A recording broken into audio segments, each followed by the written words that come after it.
Bien, bonjour à tous. Bon, on fait pas tout à fait le plein encore, c'est de bonne heure. Bon, pourtant à la maison c'est plus cool, hein. On se lève et puis on est tout de suite là.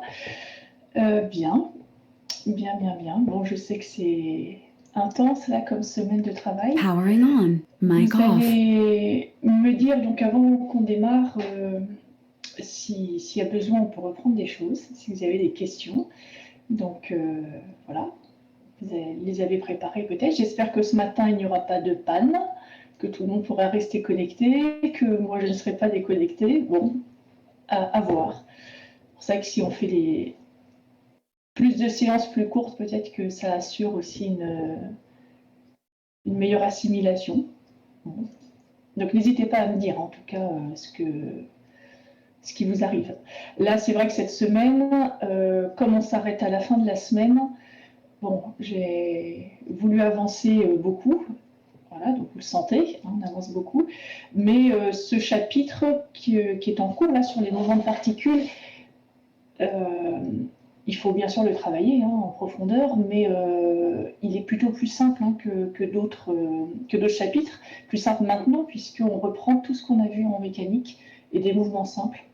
Voilà, des mouvements uniformes, uniformément accélérés, rectilignes ou circulaires. Donc ça reste quand même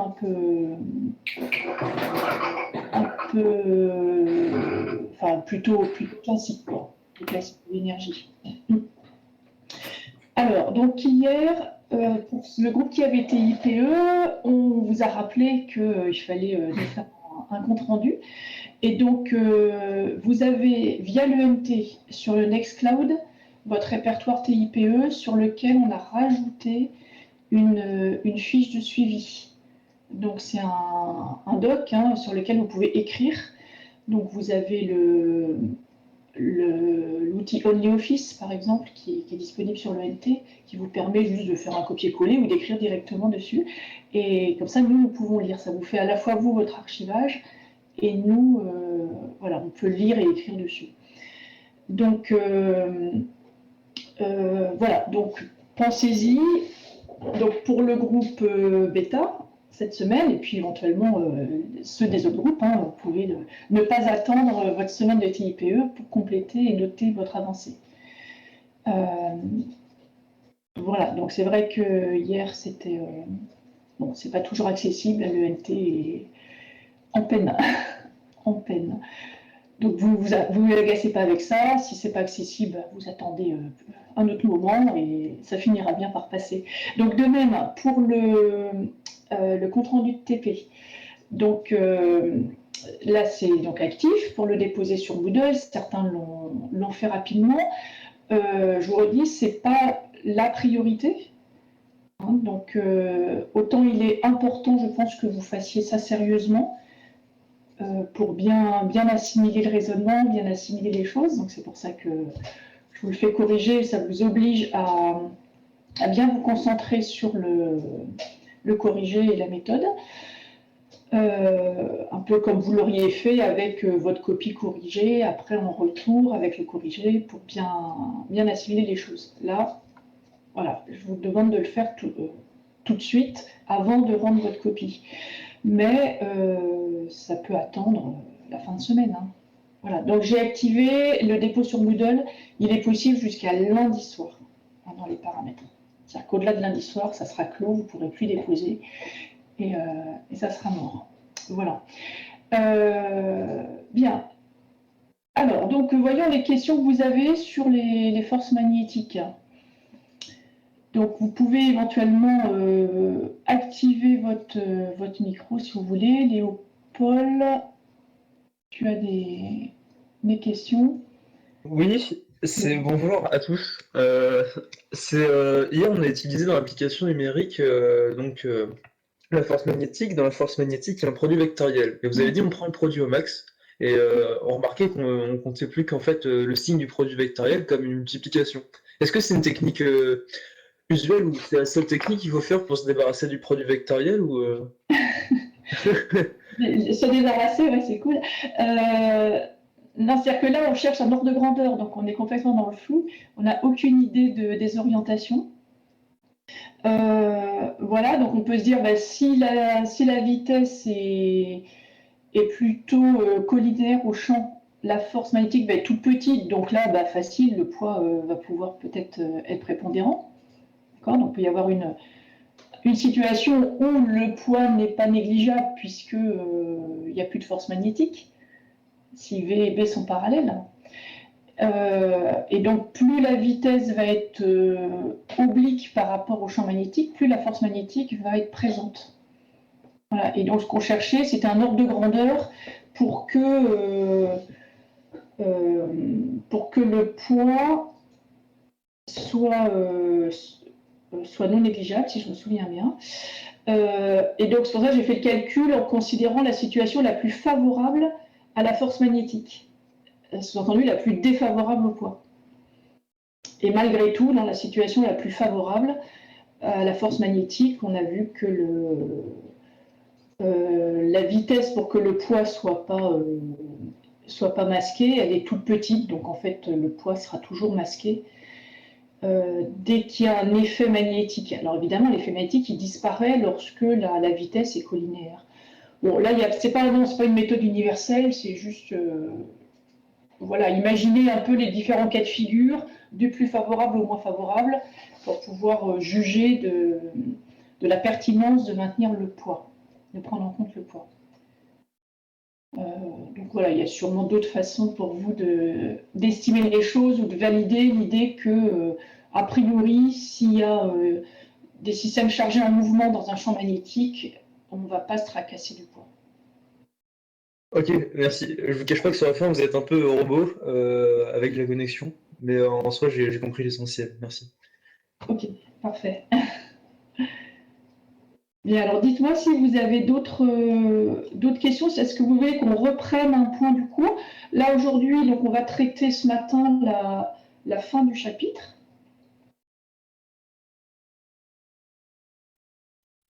Non, ça m'a l'air bien, si je ne vois pas de questions. Si vous avez fait à deux, quand c'est clairement indiqué travail commun, vous pouvez le mettre qu'une seule fois. Après, si vous l'avez fait à deux, vous avez a priori chacun une version. Ça peut être intéressant que vous fassiez chacun une correction. Hein, mon objectif, c'est que chacun d'entre vous, vous ayez bien compris la correction et que vous soyez au clair sur ce que vous avez fait. Convaincu que c'est bien ou que vous ayez compris où sont vos erreurs. Voilà, donc ça, c'est bien sûr un travail de chacun à faire. Bon, après, si je reçois une version commune, clairement commune, je saurai que tout le monde a participé.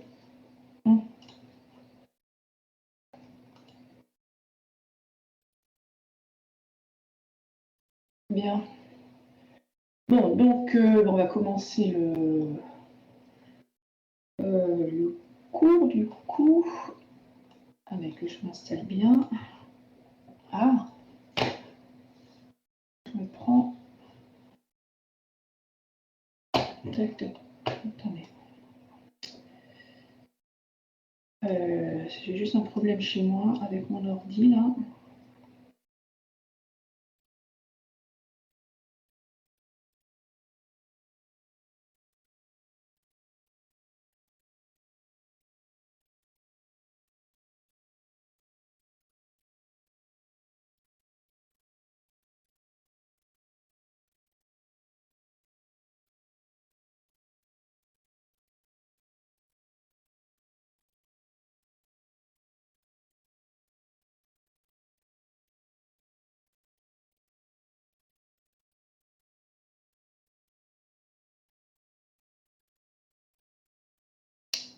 Bien, me revoilà. Excusez-moi,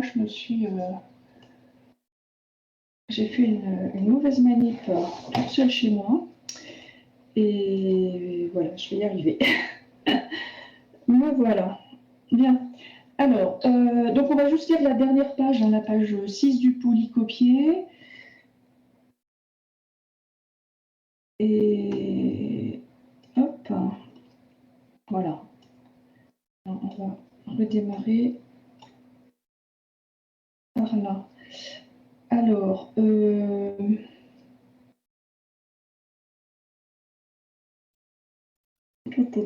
Alors, Thomas, dans la partie 3, on va remonter. D'accord. Pourquoi delta t égale A sur V0? Donc ça, c'est pour la déflexion. Hein. On est bien là, hein, Thomas. Oui, c'est bien. Ouais. Donc le petit a, là, c'est pas du tout une accélération. C'est vrai que la notation est peut-être ambiguë. Le petit a, c'est juste la distance. Hein. Cette distance-là qui est parcourue. Et donc, effectivement, c'est l'erreur que j'avais faite. Ouais. Donc c'est vrai que j'aurais peut-être pu mettre D plutôt ou autre chose. Enfin, voilà. Donc en fait, c'est juste la distance parcourue. Donc on considère que jusque-là, c'est un mouvement rectiligne uniforme. À partir de là, c'est de nouveau rectiligne uniforme. Et qu'il n'y a vraiment que dans cette partie d'épaisseur A que c'est courbé. Et donc, comme le mouvement selon l'axe de départ se fait toujours avec la même vitesse V0, et bien pour passer du point d'entrée ici au point de sortie là-bas, c'est comme si on avançait à vitesse V0 sur une distance A. Oui, maintenant que j'ai bien dit ce que c'était A, c'est ouais. Oui, c'est pour ça que la delta t, c'est bien simplement la distance parcourue divisée par la vitesse en projection sur cet axe, on va dire Y, quoi. Voilà, parce que X était la direction du champ. Donc là, maintenant, c'est bon. Voilà.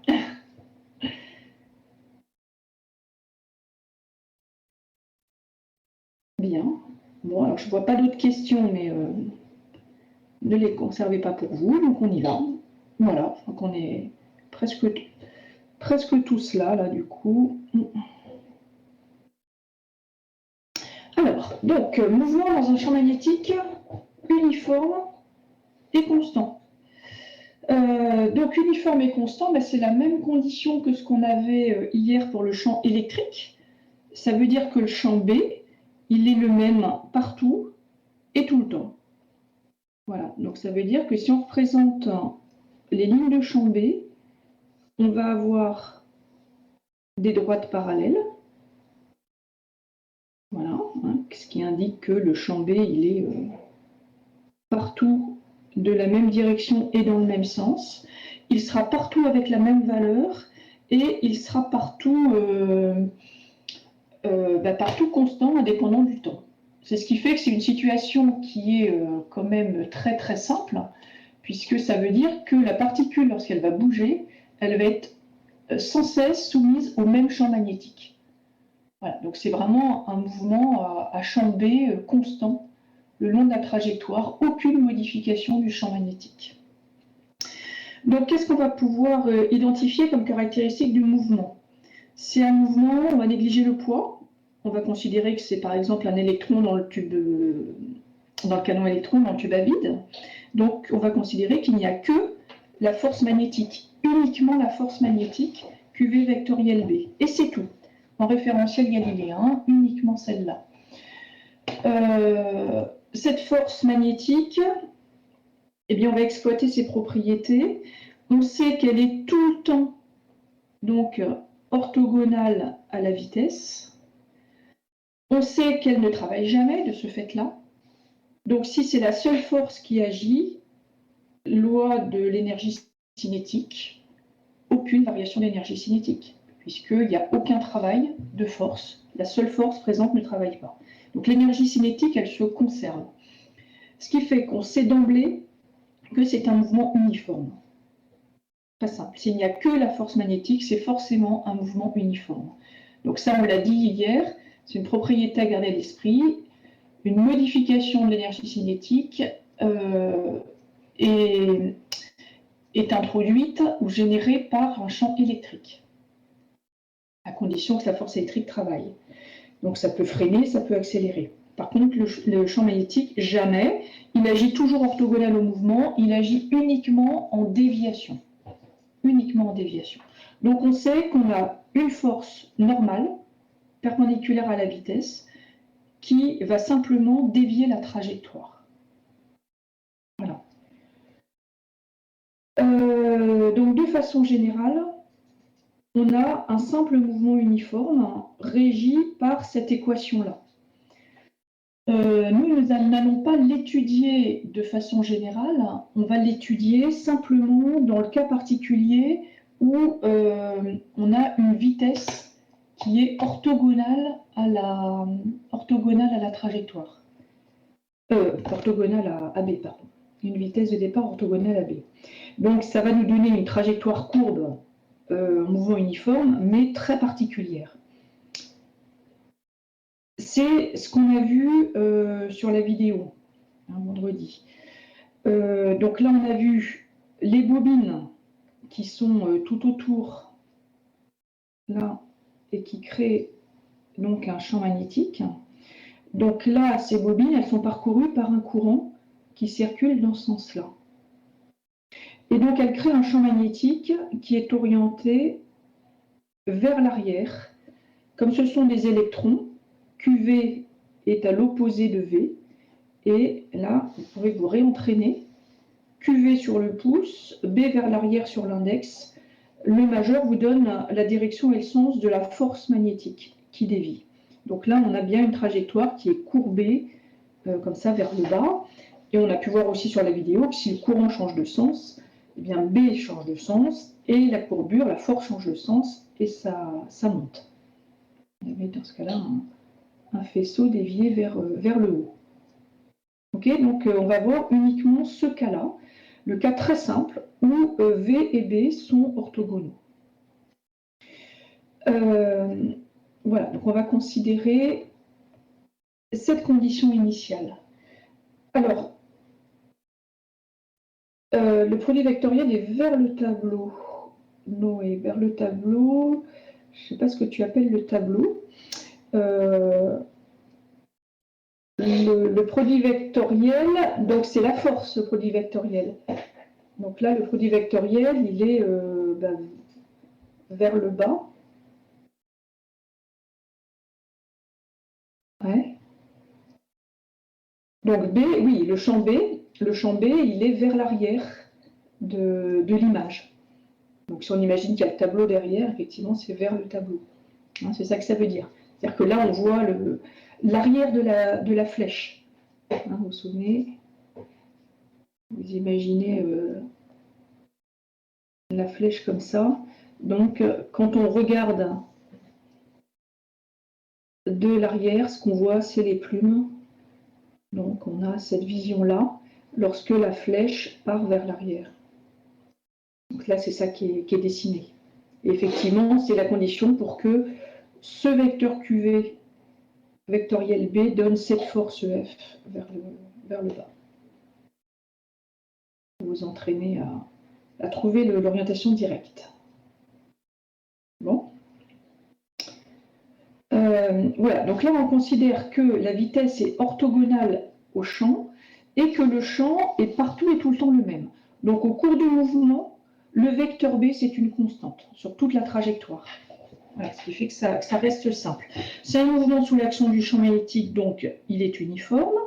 Il est uniforme avec une force qui va toujours être orthogonale à B, donc aucune accélération dans la direction du champ B, des accélérations uniquement perpendiculaires à B et perpendiculaires à la vitesse. Si au départ, donc ça veut dire que la vitesse, elle ne va varier que perpendiculairement à B, puisque l'accélération sera tout le temps orthogonale à B. L'accélération décrit la variation de la vitesse. Donc la vitesse ne varie que perpendiculairement à B, donc il n'y a aucune variation de la composante de vitesse qui est collinéaire à B. Jamais. Donc comme au départ, il n'y a pas de vitesse collinéaire à B, comme la force n'a aucune composante collinéaire à B, pas de vitesse collinéaire AB, pas d'accélération collinéaire AB, il n'y aura jamais aucun mouvement collinéaire AB. D'accord? Donc ça, on peut l'expliquer qualitativement, c'est pas la peine de faire des projections, des bons calculs, mais il faut quand même l'expliquer. On peut donc identifier qu'il n'y a pas de mouvement collinéaire AB, c'est-à-dire que le mouvement reste dans un plan qui est orthogonal au champ B. C'est dans ce plan-là qu'on a la vitesse et l'accélération. Donc ça ne peut pas sortir de là. En tout cas, pas grâce à la force magnétique. Donc là, on considère qu'il n'y a que la force magnétique, donc ça ne sortira pas de ce plan-là, la trajectoire est plane. Donc on a un mouvement uniforme, ok, un mouvement plan, et un mouvement plan sous l'effet d'une accélération normale, donc accélération toujours perpendiculaire à la vitesse. Cette accélération normale, elle implique donc une rotation, une déviation de la trajectoire. Que vaut cette accélération? Eh bien finalement, comme le mouvement reste dans le plan qui est perpendiculaire à B, le vecteur vitesse, même s'il change, il est toujours dans ce plan-là. D'accord? Donc ça ne sera peut-être pas toujours le même, mais il est toujours dans ce plan-là. Donc on a toujours V et B orthogonaux. Donc on a toujours une valeur de l'accélération qui sera la même. QVB, avec Q positif. D'accord? Comme V et B restent toujours orthogonaux, il y a toujours un sinus qui vaut 1 dans le produit vectoriel. B est toujours le même. Le mouvement est uniforme, donc la valeur de V, c'est toujours la même. C'est toujours la même charge. Voilà, donc la valeur de l'accélération reste la même. Donc on est dans le cadre d'un mouvement plan à vitesse constante, donc avec une accélération qui est purement perpendiculaire à la vitesse, toujours la même valeur. Voilà, donc on a une accélération centripète constante. L'accélération centripète fait la rotation de la trajectoire. D'accord, la courbure. Et donc là, on a une courbure qui est constante. On a donc un mouvement circulaire, uniforme.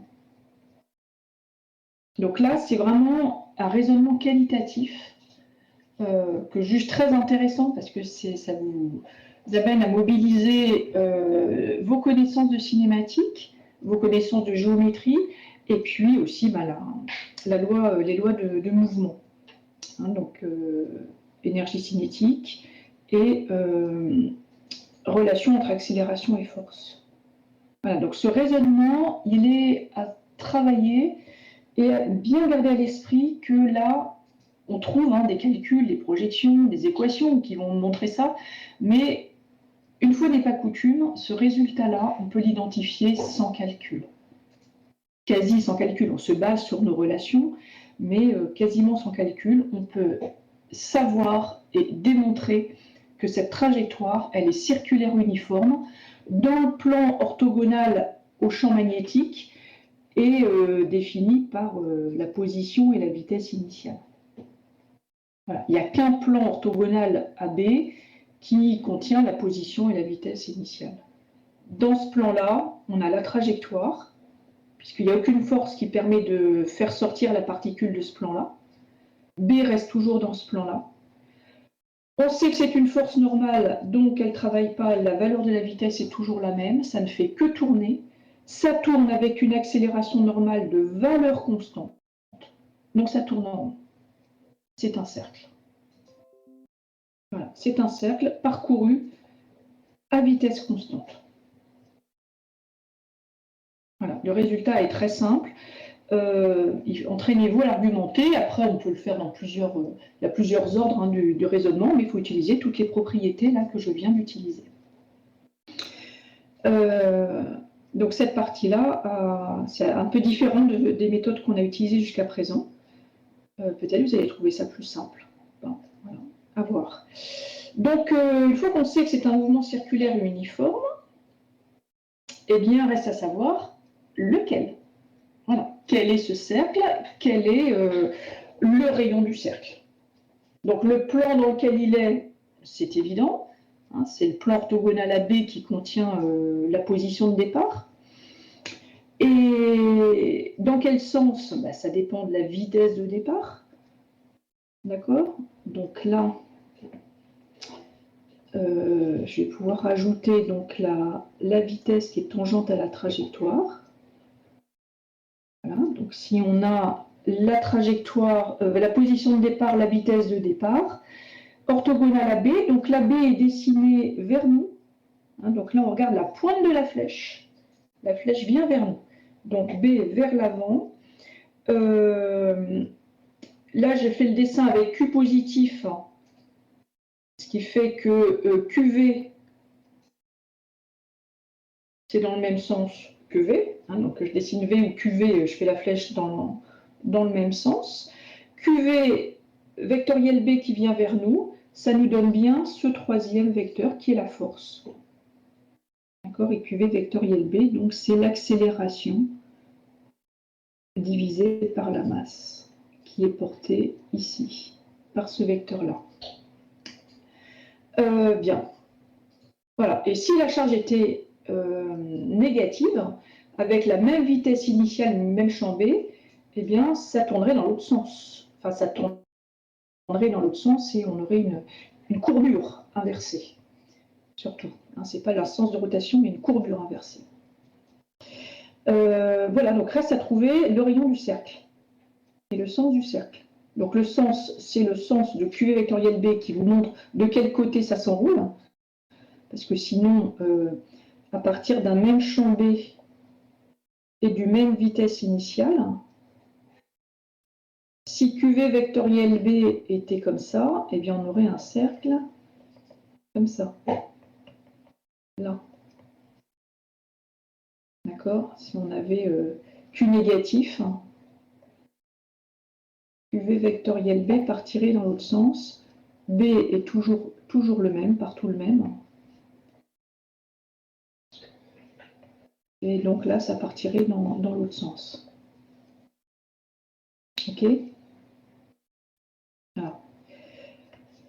Donc là, vous connaissez le mouvement circulaire uniforme. Vous savez donc que l'accélération en mouvement circulaire uniforme, c'est moins V carré sur R en coordonnées, on va dire, radiales. Le mouvement circulaire, le plus simple, c'est d'utiliser les coordonnées polaires. Voilà, UR, par là. Donc ça, on le sait, c'est le cours de cinématique. Hein, donc on peut l'écrire directement ou réétablir rapidement en écrivant en coordonnées polaires la vitesse et l'accélération. On sait d'après l'équation du mouvement que ici, c'est QV vectoriel B divisé par M. V et B sont orthogonaux, donc ça nous fait moins QVB sur M selon UR. Ils sont orthogonaux, c'est centripète, donc en moins UR. Et le produit vectoriel, il vaut valeur de V fois valeur de B. Voilà. Donc, V carré sur R, l'accélération centripète, c'est QVB sur M. Voilà, c'est fait très très vite. Quelques relations. On a, voilà, soit avec les coordonnées polaires, soit même sans ces coordonnées. Donc le rayon RC, le rayon de courbure de cette trajectoire, il est donné par la valeur constante de la force. Et donc, voilà, masse fois accélération centripète, V carré sur R. Donc ensuite, on peut identifier donc, le rayon de courbure. Le rayon de courbure, MV sur QB, donc ça c'est un résultat qu'on retrouve très très vite. Hein. Je ne suis pas sûre qu'il faille l'apprendre, quand même, je pense que ce n'est pas la peine de le mémoriser. puisque de toute façon, on ne va pas l'utiliser tel quel, on va toujours le réétablir comme on vient de le faire rapidement. Et par contre, ce qu'il faut comprendre, c'est la notion de pulsation cyclotron. Comme on a un mouvement qui est circulaire uniforme, eh bien, il y a une fréquence de rotation, d'une vitesse angulaire pour cette rotation qui est tout le temps la même. Voilà, donc c'est ce qu'on appelle la pulsation synchrotron. La pulsation cyclotron, pardon. Donc, c'est la vitesse angulaire pour ce mouvement circulaire. Donc, mouvement circulaire uniforme, V égale au rayon fois la vitesse angulaire, qu'on appelle pulsation. On va voir pourquoi. Bon, c'est en radians par seconde, hein, de toute façon. Donc, ça correspond aussi à 2π fois la fréquence de rotation. 2π divisé par la durée d'un tour. Donc, ça revient de toute façon à ça, 2π sur la durée d'une révolution. Voilà, donc cette pulsation-là, elle a quelque chose de particulier. QB sur M, ce qui est particulier, c'est qu'elle dépend de la particule par l'intermédiaire de Q sur M, donc la charge de la particule et la masse, donc on est un électron, un proton, un noyau ou un ion, ça ne sera pas pareil. Le quotient Q sur M ne sera pas le même. Bien sûr, elle dépend du champ B, puisque c'est le champ B qui fait tourner, mais elle ne dépend pas,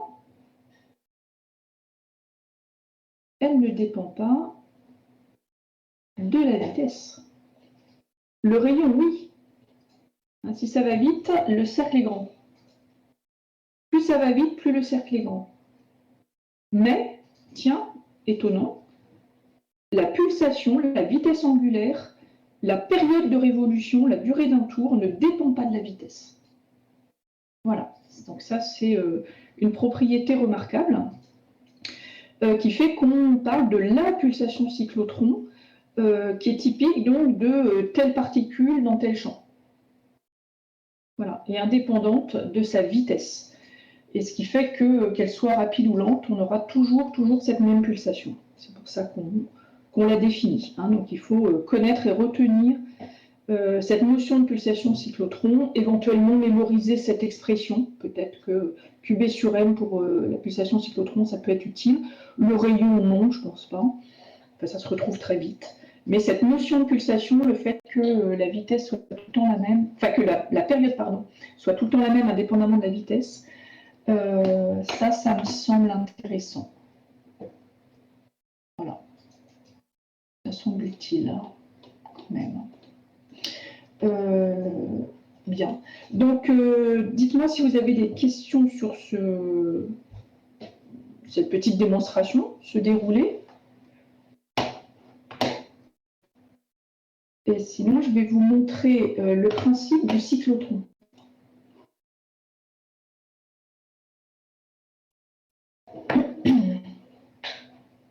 Alors, j'attends de voir si vous avez des questions.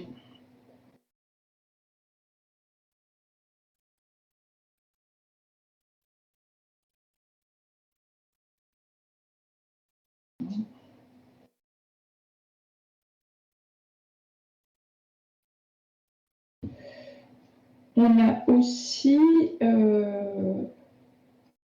V carré sur RT.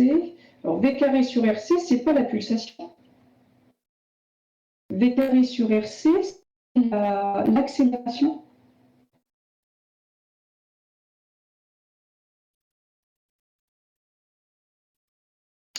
La valeur absolue de V. Paul, c'est un micro, tu peux peut-être plus facilement me poser la question. Oui. Je ne comprends pas, on a aussi la valeur absolue de V sur RT égale oméga C. Donc là, il y a une vitesse qui rentre en compte, non? Oui, c'est pour ça que le résultat est étonnant. Effectivement. Hein, donc là, on voit ça, c'est une relation très générale, à gauche. D'accord? Donc c'est vraiment la relation de définition de la vitesse angulaire pour un mouvement circulaire. Pour un mouvement circulaire, la vitesse, c'est R fois oméga. Le rayon du cercle fois la Ouais. Oméga, c'est comme θ point. Donc, a priori, la vitesse angulaire, elle dépend de la vitesse et du rayon. Et là, ce qu'on voit, c'est que pour ce mouvement circulaire sous l'action du champ magnétique, eh bien, finalement, c'est QB sur M. Et finalement, il n'y a plus la vitesse. Elle n'y est plus parce que la force, hein, il y a un effet de compensation, la force augmente avec la vitesse. Donc, c'est ce qui fait qu'en fait, la pulsation, la fréquence de rotation, la durée d'un tour est toujours la même. Parce que plus la vitesse est grande, on le voit là, plus proportionnel, mais plus la vitesse est grande et plus la force est grande. Donc, ce qui fait que finalement, ça se compense. Et les rotations mettent toujours la même durée, que ce soit plus faible vitesse ou que à grande vitesse.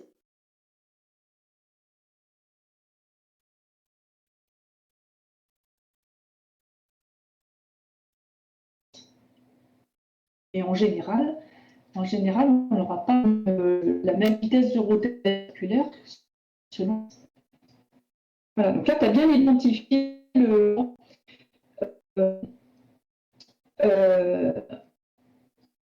Tu as bien identifié le point délicat. Enfin, quoi, on insiste sur la pulsation cyclo.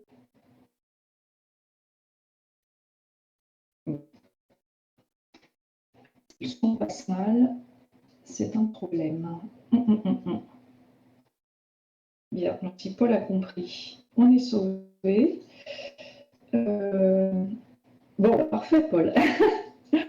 Voilà, donc Paul a bien compris le point sur point, ce qui fait que voilà, on sait de se réduire en pulsation cyclotron. Bien.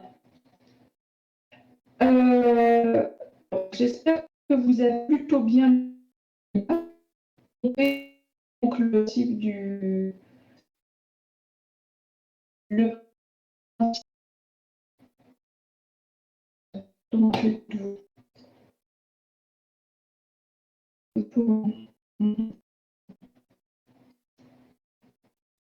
bon.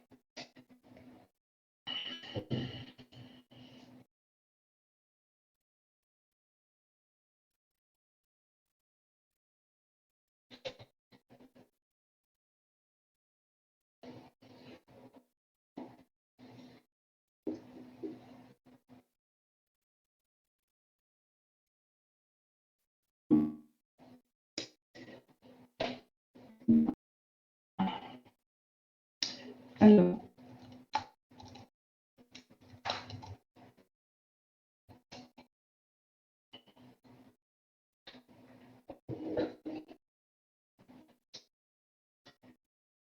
donc, moi d'ici, ça m'a l'air bien fonctionner. Mais... Donc là, je vais montrer le principe de fonctionnement d'un cyclotron, qui est un dispositif qui, utilise la magnétique et le champ électrique. Voilà. Le champ, on a donc 2 dés, ce qu'on appelle des dés, qui sont en bleu, en forme de dés, qui sont des boîtes. En dessous, là, vous avez la coupe des 2 dés. Donc vous avez la vue d'au-dessus, ici, et la vue en coupe un plan qui serait là, au milieu, horizontal au milieu. Chacun des 2 dés est une zone équipotentielle d'un point de vue électrique. On a une tension électrique U de quelques milliers de volts entre les 2 dés. Donc, deux zones très bien. Et ce potentiel, cette tension, on fait hausser. On va la faire varier. Donc, dans l'espace qui est blanc, là, entre les 2 dés, il y a un champ électrique ensuite. il faut accélérer les particules. Dans le dé, il n'y a pas de champ électrique parce que ce sont équipotentiels d'un point de vue électrique. La particule est dans chaque dé, elle va avoir une trajectoire parce que magnétique. Donc il y a un élément au-dessus et en dessous, un élément qui génère une forme partout. Donc,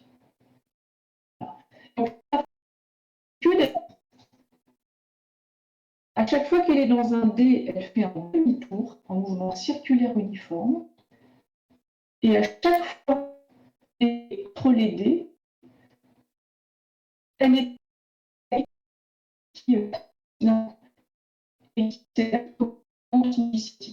qui augmente sa vitesse. Là, en haut à droite, l'évolution de la vitesse au cours du temps. Donc, que la vitesse elle est constante, c'est dans le tour. Et le moment, chaque fois que la particule passe dans l'intérieur, la valeur du champ électrique est toujours la même. Donc l'énergie cinétique est toujours la même. Ce qui fait que la vitesse, elle augmente de moins. Toujours la même valeur en V carré, mais en vitesse, c'est de moins en moins.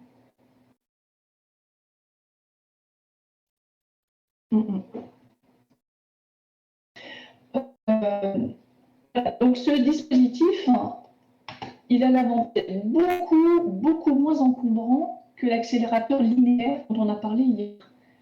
Là, vous voyez, on peut utiliser une multitude de fois le champ électrique sans parler du monde, puisque le champ électrique arrête la particule par un demi-tour uniforme à vitesse constante, ramène la particule dans la zone de champ. On utilise une multitude de fois la même zone de champ électrique, la même différence de potentiel pour bien hors de l'énergie cinétique. Donc les particules font demi-tour à un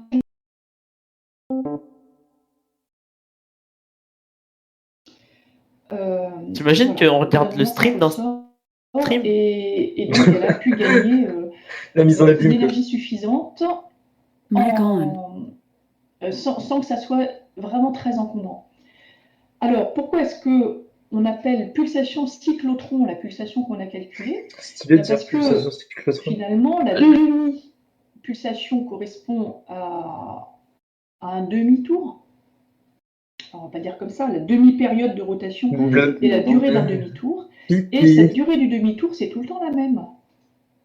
Donc, il suffit de mettre une tension alternative de fréquence constante entre les deux dés pour que le champ s'inverse, aller-retour, aller-retour, aller-retour, et que la force électrique soit toujours motrice. Voilà. Donc c'est pour ça qu'on appelle cette pulsation cyclotron. C'est ce résultat, oméga égale QB sur M indépendant de la vitesse, qui permet de fabriquer ces dispositifs et d'avoir donc des cyclotrons qui fonctionnent en alimentation sinusoïdale de fréquence constante. What the fuck, ça marche par ici. Voilà. Après, dans un synchrotron, c'est différent, justement. Donc ce résultat, c'est un résultat classique, de mécanique classique. Donc ça fonctionne bien tant que la particule ne va pas trop vite. Donc on parlera demain du comportement relativiste. Lorsque les particules deviennent relativistes, par contre, là, ça change tout. Et la durée du demi-tour n'est plus constante, puisque la vitesse ne peut plus augmenter. L'énergie augmente, mais la vitesse n'augmente plus. Donc après, il faut du coup modifier la fréquence d'inversion du champ. Voilà, donc c'est après plutôt un principe de synchrotron. Voilà. Bien. Donc le début, je vais vous rédiger. Je l'écris là.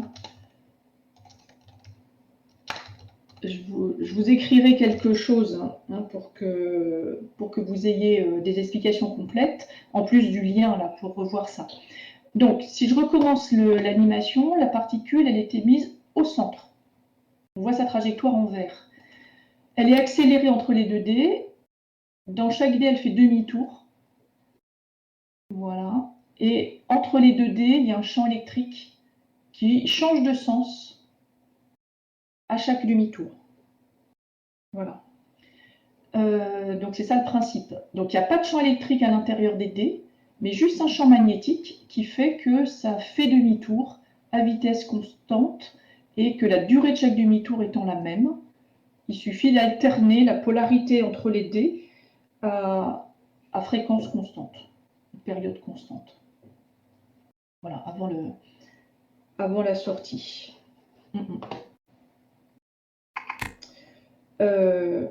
Bien. Donc ça, c'est ce qu'on vient de voir.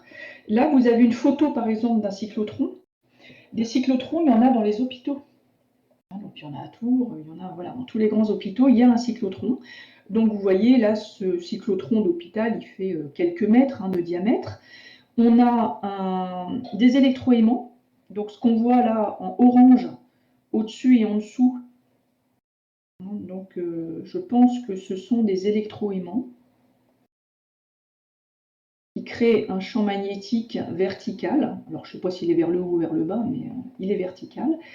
On a donc voilà, des accès, des générateurs de particules, et donc entrée-sortie. Donc, les particules sont générées là-dedans. Et puis donc un gros générateur qui impose une tension alternative entre les 2 dés. Voilà, de plusieurs milliers de volts à la fréquence cyclotron. Voilà, bon, pour cet exemple-là, qui est un exemple classique à comprendre qualitativement. Donc demain, nous corrigerons en TD le spectro de masse, le principe du spectro de masse, qui utilise lui aussi un autre appareil, et l'accélération par le champ électrique et la déviation par le champ magnétique. Les deux. Voilà, donc on va pouvoir pratiquer ça. Bien. Alors, est-ce que la qualité est bonne encore ou pas? Non, c'est pas meilleur.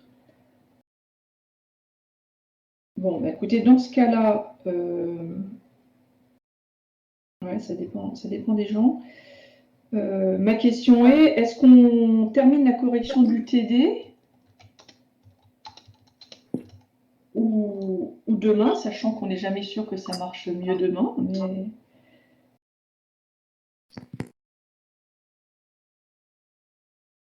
Donc, bon.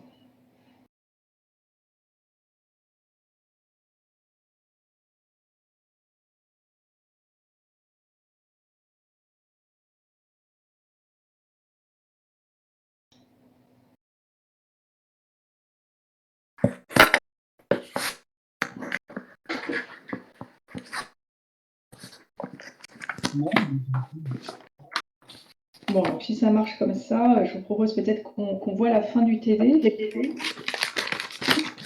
Ou sinon, demain. Mettez-vous sur Discord.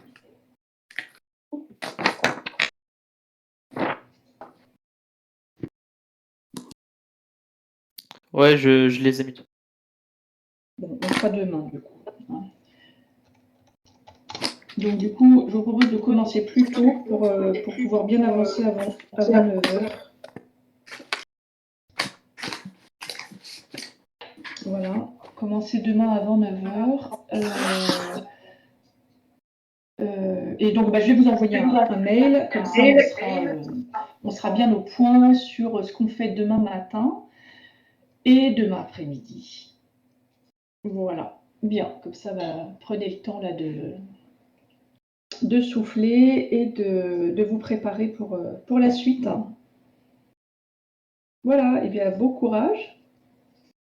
Travaillez bien.